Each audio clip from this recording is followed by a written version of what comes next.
Welcome to the SSGTV South Sudan Global and subscribe. A bodyguard to the late Major General Majur Dak testified in the special court on Monday that first Vice President Riek Machar instructed the distribution of 4 government military tanks to his own SPLA-IO forces and allied militia following the deadly attack on the SSPDF garrison in Nasir County in March 2025. Sergeant Mayen Kuol Chan, a prosecution witness and survivor of the attack, gave his account before the court's 35th session at Freedom Hall in Juba. The proceeding was led by Ajak Mayol Bior, a member of the prosecution team. Kuol, the 6th prosecution witness, stated that Machar called General Majur Dak by phone after the attack and instructed him to leave his weapons in Armored Personnel Carriers (APCs). According to the testimony, Machar said the 4 tanks would be distributed to his Sudan People's Liberation Army in opposition SPLA-IO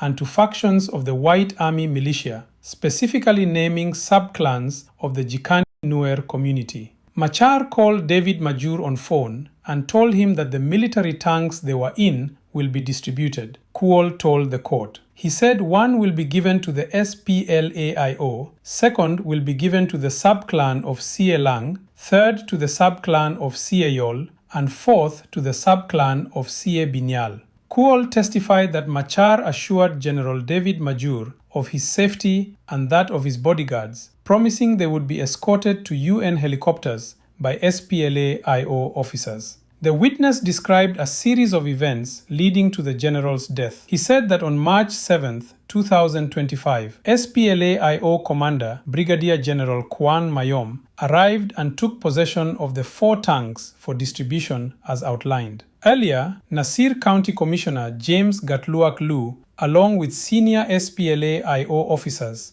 and White Army leader Kang Makana, visited the captured garrison and instructed Majur Dak to surrender his weapons. Nasir County Commissioner told Majur that if the helicopters arrived, the commander of the SPLA-IO will escort them to the plane, Kuol stated. The commissioner left, and after a while, Brigadier Kwang Mayom came to us and ordered Majur to hand over his pistol and long-range radio to him. Kuol said the general complied. When 2 UN helicopters later arrived for evacuation, he and the injured Majur Dak exited a military tank. SPLA-IO officers then carried the wounded general toward a helicopter. Majur was injured, so he couldn't walk. The SPLA-IO officers held his legs and carried him to the helicopter, Kuol testified. After reaching Midway, the SPLA-IO officers thrown him down and the SPLA-IO soldiers opened fire at us and we got scattered. Kuol said he ran back to the military tanks after the SPLA-IO officers shot and killed Majur Dak. He was later captured by White Army fighters, who he said demanded a $10,000 ransom for his release from his family. They told my uncle on phone that they need $10,000 to release me, and my uncle told them that the amount was too much and that he can't afford, Kuol said. He testified that after negotiation, the ransom was lowered to $6,000, which his family paid to secure his freedom. In earlier testimony, Kuol described sheltering inside an APC with other soldiers, including the wounded commander, as phone calls were made to senior figures. He said one call from Machar was placed on loudspeaker in the Nuer language. He said, "Do not fear, I am with the president," Mayen testified. He said discussions focused on surrender and evacuation guarantees, but that no clear assurances were given and multiple evacuation attempts failed. Presiding Judge James Alala Deng adjourned the session until January 7th, when the witness will face cross-examination by the defense team.